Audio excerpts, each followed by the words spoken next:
বোরকা পরবে পরবে, যে পরবে না পরবে না, وقل للمؤمنات যে মুখ দেখবে দেখবে, যে দেখবে না দেখবে না।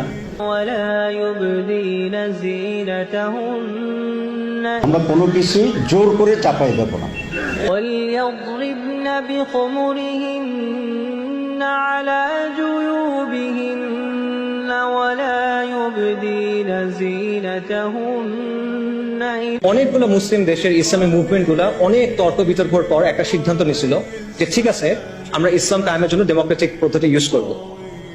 এটার উদ্দেশ্য কি? আমরা ক্ষমতায় যাব, তারপর আমরা ধীরে ধীরে ইসলাম কায়েম করার চেষ্টা করব। ভালো উদ্দেশ্য। তারপর কি হয়েছে? 40 বছর পর হয়েছে যে আমরা দেখতেছি যে তারা নিজেরা এখন ইসলামী রাষ্ট্রের কথাই বলেন। এদের অনেকেই, সবাই না, অনেকেই আমরা এখন ওয়েলফেয়ার স্টেট করব। এটা এখন কি বলে? এখন তারা বলে কল্যাণ রাষ্ট্রের কথা, ওয়েলফেয়ার স্টেট, প্লুরালিজমের কথা। এরা এখন বলে যে লিবারাল ডেমোক্রেসির কথা। অর্থাৎ তারা সিস্টেমে ঢুকছিল সিস্টেমটা চেঞ্জ করার জন্য, সিস্টেমের জায়গায় আছে, তারা চেঞ্জ হয়ে গেছে।